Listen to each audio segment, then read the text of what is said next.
নরসিংদীতে vice chairman প্রার্থী হত্যা মামলার আসামি গ্রেফতারের দাবিতে মানববন্ধন। নরসিংদীর রায়পুরা উপজেলা পরিষদ নির্বাচনে ভাইস চেয়ারম্যান প্রার্থী মোহাম্মদ সুমন মিয়া হত্যা মামলার আসামিদের গ্রেফতার করে শাস্তির দাবিতে সমাবেশ ও মানববন্ধন অনুষ্ঠিত হয়েছে।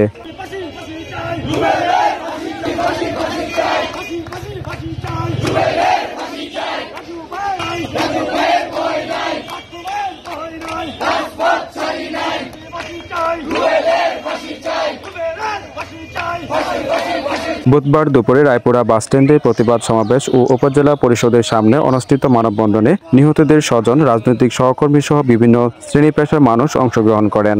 রায়পুরা সর্বস্তরের ব্যানারে আয়োজিত মানববন্ধন ও হত্যার প্রতিবাদ কর্মসূচিতে অংশগ্রহণকারীরা ভাইস চেয়ারম্যান প্রার্থী সাবেক ছাত্রলীগ নেতা মোহাম্মদ সুমন মিয়া হত্যায় জড়িত পলাতক আসামিদের দ্রুত গ্রেপ্তার করে আইনের আওতায় আনার দাবি জানান। এ সময় বক্তারা বলেন, প্রধান আসামি আবিদ হাসান রুবেল একজন সন্ত্রাসী, মাদক ব্যবসায়ী, ভূমিদস্যু। অবিলম্বে রুবেলকে গ্রেপ্তার করে ফাঁসি কার্যকর করা হোক। সুমন স্ট্রোক করে মারা গেছে এমন কথা ছড়ালে ষড়যন্ত্রকারীদের কঠিন জবাব দেওয়া হবে বলে হুঁশিয়ারি দেন বক্তারা। মানববন্ধন ও প্রতিবাদ সমাবেশে বক্তব্য দেন নিহত সুমনের পিতা ও চরসবুদ্দি ইউনিয়নের চেয়ারম্যান নাসির উদ্দিন, মির্জানগর ইউনিয়নের চেয়ারম্যান মঞ্জুর এলাহি, রায়পুরা উপজেলা মহিলা আওয়ামী লীগের সভাপতি মমতাজ বেগম, পাড়াতুলি ইউনিয়নের সাবেক চেয়ারম্যান রফিকুল ইসলাম সহ অন্যান্যরা। সবাই জানেন যে এই সন্ত্রাসী রুবেল উনি একজন ইয়াবাস বলে, তার বাহিনীতে সেই বাহিনী দ্বারা সমস্ত রাত্রব্যাপী এই হুন্ডার মদেন এই রুবেলের কারণে, তার টর্চারের কারণে সে পরিষ্কার একটি সবাই বলে আমার টর্চার সেল আছে, এই রুবেলের টর্চার সেল আছে।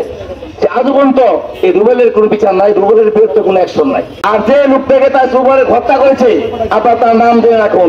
গত 22 মে দুপুরে তৃতীয় ধাপের উপজেলা নির্বাচনের প্রচারণায় রায়পুরার চরাঞ্চল পাড়াতুলি এলাকায় যান ভাইস চেয়ারম্যান প্রার্থী তালা প্রতীকের মোহাম্মদ সুমন মিয়া। এ সময় অপর প্রতিদ্বন্দ্বী ভাইস চেয়ারম্যান প্রার্থী আবিদ হাসান রুবেল চশমা এর সমর্থকদের সাথে সংঘর্ষের ঘটনা ঘটে।